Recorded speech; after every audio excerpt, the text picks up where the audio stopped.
Welcome to Dear Fans.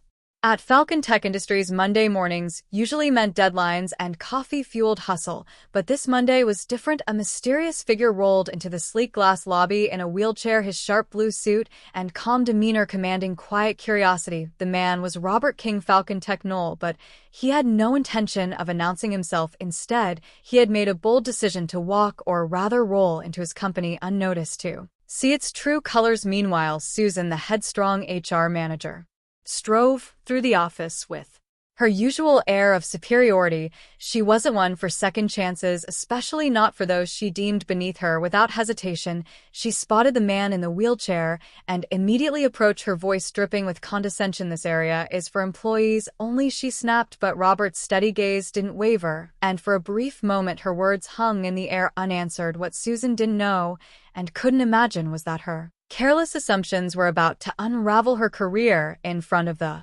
entire office. The channel Real Life Stories New invite you to witness a story of justice, transformation, and the power of unexpected truths. What will happen when the woman who enforces workplace rules finds herself at the mercy of one she just dismissed? Keep watching to find out. Susan's heels clicked sharply against the polished floor as she scanned the officer's sharp gaze dared in between employees. Her reputation as a strict HR manager had been earned through years of dismissive comments, cold stares, and decisions that left no room for empathy. Today, however, she had no idea her actions would come under the spotlight in ways she never anticipated. When she first saw the man in the wheelchair near the lobby, her annoyance flared instantly. He didn't belong, at least not in her carefully managed version of Falcon Tech. Striding toward him with her practiced authority, she ignored his confident posture and the sharpness of his tailor blue suit. "Excuse me," she said curtly, tilting her head just enough to appear both impatient and condescending. "This area is for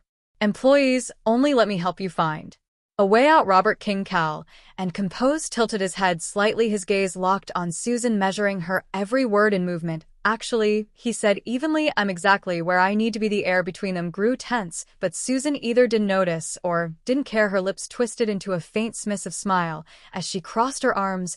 "I don't know how you managed to get past security, but this is a private space.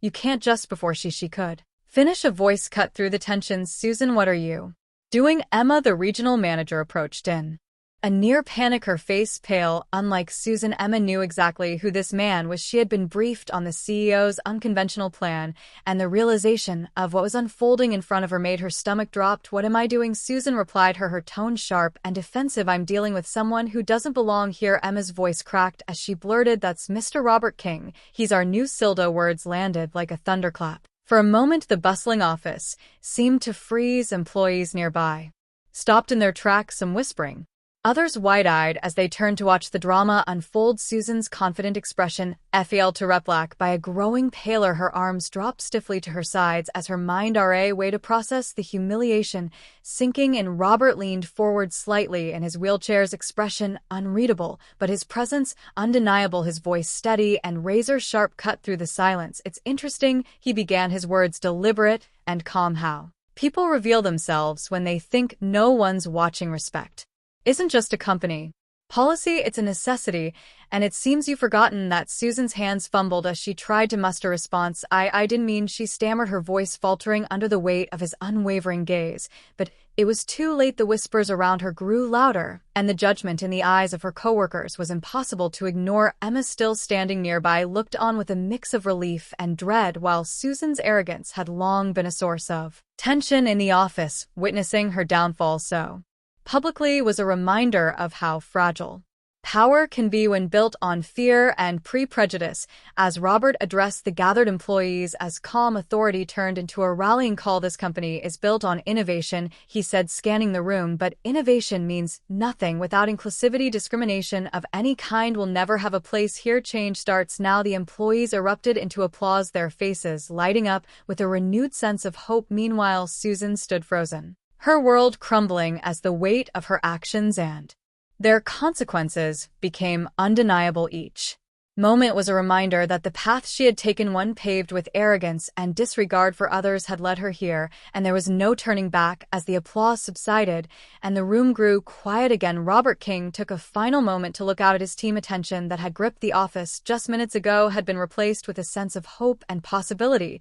"This isn't just about one person," Robert said, his voice steady but filled with conviction. "It's about who we are as a company and as individuals. Every one of us deserves respect, and every one of us has a responsibility to give it." The employees exchanged glances, some nodding and agreement, others looking interest. Perspective. Susan, meanwhile, stood near the corner, her earlier confidence replaced with visible regret. She had spent years tearing others down, but for the first time, she seemed to grasp the weight of her actions. It was too late to undo the harm, but the lesson was undeniable. Power used to bell others ultimately crumbles under its own weight. As Robert wheeled out of the meeting room, his presence left a ripple of change behind him. Emma, the regional manager, felt a renewed determination to lead with compassion. The employees, inspired by Robert's words, carried a new energy as they returned to their desks, eager to build something greater together. Falcon Tech had always been a leader in innovation, but now it was poised to become a leader in integrity as well. Later that evening, as the office lights dimmed